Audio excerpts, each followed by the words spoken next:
I want to thank ECRM for giving us the opportunity to talk to you today about setting a pricing strategy for doing business in the US market. I'm Julie McPeak, and I'm with Provisor Marketing. I'm here with Kate Jones and Ed Rowland from Rowland Global, and we're going to share with you our experience on pricing strategy and importantly, the inputs and considerations that you need to take into account when you're developing your pricing strategy in the US. First, let me give you a little bit of background on who we are and how we got here. We began our careers, all three of us, in large Fortune 50 companies here in the US. We really learned from the best of the best. And through our careers, we've really applied those learnings to all types of brands in all types of life stages, from small startup brands through mid-sized brands to innovation organizations in larger companies here in the US and abroad.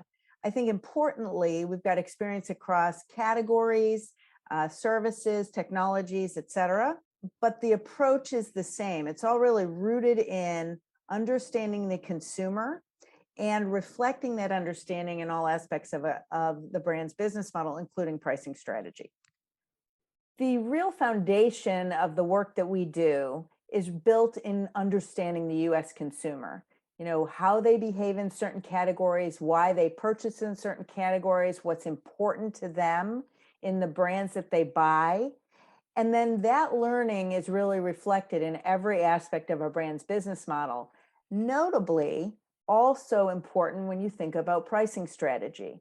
So think about the fact that you need to really be clear on the consumer and what matters to them as you develop your pricing strategy for the US market. We did some research with the consumers here in the US using our Quick Assess consumer research tool. And we asked 200 consumers the following question: what makes you most interested to try a brand from another country? What we found was interesting. I mean, obviously, what intuitively is most important is the quality of the product. And you can see from this bar chart that consumers have said that's a must-have. But what's also important is good value versus other options. So the takeaway here is not that they said lowest price, but that they said good value. And when you think about the value equation, that really is a combination of the quality and the product attributes that the brand brings to the consumer, divided by the costs that they're expected to pay for it. So here, when you're thinking about your pricing strategy, think about the meaning of value for your brand and the category in which you're doing business, and most importantly, the consumer that you're talking to. There are many different considerations when it comes to pricing strategy and how to set the retail price for your brand here in the US. I'm going to turn it over now to Ed Rowland from Rowland Global, and he's going to take you through some of the specifics you need to think about in terms of cost centers that you need to consider when you're developing your pricing strategy. Thank you, Julie. When you look at this slide, it's really a holistic view of your potential business in the United States. First and foremost, your pricing and marketing must be right, and that's what we've talked about already. But then you're going to need a certain amount of infrastructure on the ground here in the United States to succeed on an ongoing basis. Certainly a GM, the regulatory environment changes depending on what category you're in. Your brand can migrate and identify differently over time. What is your actual on-the-ground marketing mix? What insights are you developing over time? How are you handling the key accounts? That's both brick and mortar and e-commerce. So that's Amazon, basically. How you account for everything. What's your pipeline going to be in terms of new products? What channels are you going to be most active in, and where are you not going to be active? And especially warehousing and logistics, given today's world of the focus on that and the costs involved.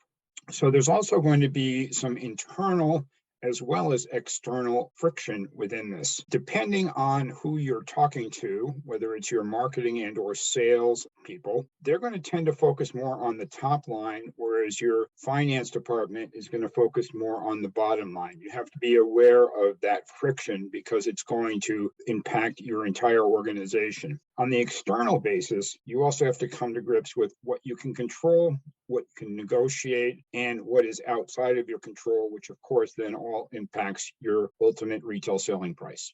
So overall, there are a bunch of things that you can control in your traditional P&L. They're all listed there. There are several that are very important that are negotiated. You're almost undoubtedly going to have a local partner handling your business. What are their margins? What are they able to negotiate with the retailer in terms of margins? What's your upfront costs of entry, such as listing fees? What is your required trade marketing? And very importantly, who pays for what? And yes, you have a decision to make there, but also there are realities in the market that you have to face. Within the overall things, cost of capital, currency, all those things are obviously going to be fluctuating over time. And then again, a lot of what's traditionally in your P&L baked in there is also more or less under your control. Then when you look at within your marketing mix, what are you going to do and how are you going to spend the money on it? And your local resources are going to be negotiated. And this is where somebody on the ground can be invaluable in terms of helping do that. And then really it's going to be up to what's your business decision going to be with your local partner in terms of where you're listed, what's the financial impact, who's making what returns, and then of course, how many stores you get into, how many doors you get into. And there's always something that you can never foresee, and that's what happens in category reviews. How many units per store per week you're actually achieving? Are there new packaging requirements? Does the sales tax change over time? So overall, when you're looking at it, you have to look at what we would call the multiplier effect. From your starting point of cost of goods in your factory, wherever that is, to the retail selling price, there are several different steps that all require decisions. First and foremost, what's the margin you're going to try to take? Second, what's your partner, distributor, Amazon e-site margin going to be? And third, if it's brick and mortar, what's the retail margin? We usually use what I call the 10, 15, 20 rule. Any pricing that's up to 10% premium, you can typically work around. At 15% premium, you better be world-class in your marketing. And at 20%, you really have to consider how you define your product, and you cannot compete head-to-head. So what to expect? If you look at the large drug chains, for example, in the United States, there are two very large ones left and one that is about half the size of the other two. The rest of the drug chains in the United States have less than 100 units. Of course, there'll be slotting fees. There'll be trade promotion where you can typically expect 15%. That's actually migrating up to 20% of your net sales. How many free goods you have to give? What do you have to pay for as the store reconfigures itself? What are the terms? What are the units per store per week that are required for avoiding delisting? You also have to worry about how your partner is looking at things and how the retailer is looking at things. So for example, within the natural channel, things are a little bit different. Your distributor will get a little bit of a higher margin. There will be different volume discounts, and your anchor accounts will cost a little bit more. Your non-anchor accounts, you'll make a little bit more money. And the targeted gross margins from the retailer are different, and typically a little bit less, by the way, than what the drug chains now expect. And you're going to also have to figure out whether you are a loss leader within their retail or if you're something that they're trying to make a lot of money on. And AI is used to absolutely figure out where the sweet spot is for everybody in this case. Within the e-commerce world, there is the 900-pound gorilla, and that is Amazon. Now, if you go back 5 to 10 years, Amazon would account for 80 to 90% of anybody's e-commerce. That's down to the 50 to 60% range, depending on which category you're competing in. But there's really one major decision you're going to have to make, and that's whether you participate in what's called Vendor Central, where Amazon is basically an account for you. You sell it to them, and then they make all the decisions after that. Or Seller Central, which is much more hands-on, where you're using Amazon basically as your logistics and support. Now, one key thing about Amazon for everyone to recognize, you do not get consumer information from them. So you don't understand what people are looking at for key searches. You don't understand repeat purchases. You're flying blind to a certain degree. in terms of the behavior of your consumer. But of the two, Seller Central, if it makes sense for you, and it usually does, is by far the more desirable place to be on Amazon. Right now, given the crunch and the migration to e-commerce in general in the United States, there's a backlog of at least 1 month to get on to Seller Central. And you can figure on in general that your overall costs and fees will be about 30% of your cost of goods, with the platform, shipping, storage, and transaction costs coming about 25%, and a 3PL accounting for about 4 or 5%. You should also plan to budget at least $3,000 to $5,000 per month in the launch for your spend on Amazon. Thank you, Ed. And as Ed has explained, lots of complexities, very important considerations as you figure what your ultimate price is going to be in the US market. And as Julie had mentioned, it all comes back to price and value. So when you think about the position that you have in the market, the homework that you've done with the consumer to understand where your brand will sit versus the competition versus the consumer, what's their job to be done and how are you addressing that? Now you know with all of these different inputs where that price is going to come out. Does it match? Does the price that you're going to sell at match what the consumer expects based on the value that they're expecting in the category? And that's so critical that after we do all of the math and all the understanding of the impacts on our pricing, that we come back to that and validate with the consumer that the brand positioning matches. And in some cases, we have to go back and reiterate to the consumer what's important. So we have to call out things that are distinctive, that make it different, that make it better than an alternative. All very important considerations to be successful in the market once you've determined what your pricing is going to be.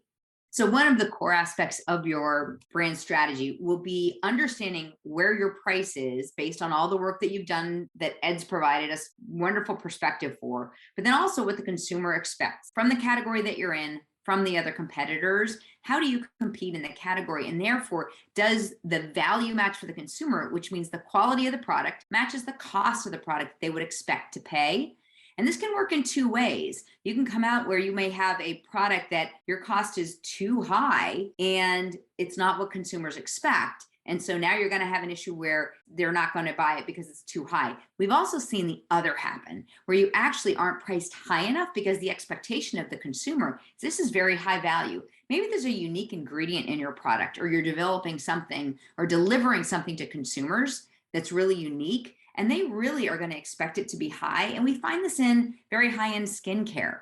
Consumers actually expect to pay more for good quality skincare. So if the price isn't high enough, they're actually going to assume that the product quality isn't there. So very, very important to understand what's your price value equation going to be for the consumer based on the category that you're in. When it comes to marketing strategy, one of the inputs, obviously, to your ultimate cost is going to be what's that budget that you've assigned for reaching out to the consumer and communicating to the consumer. And that is becoming more challenging and in some cases much more expensive in the digital world. Search is more expensive. Digital advertising is becoming more expensive. So you want to make sure you're assigning an appropriate budget.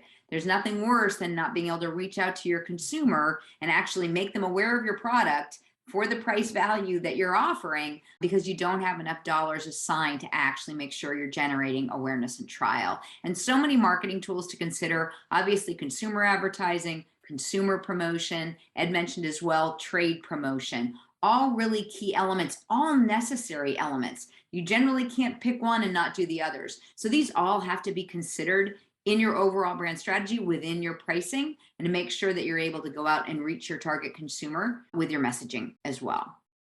We hope you found this overview helpful, insights on pricing and how it impacts your overall business model. And please reach out if we can help you prepare for your successful US launch. Ed, myself, and Julie are all happy to work with you to make sure that you have a successful launch in the US. Thanks so much.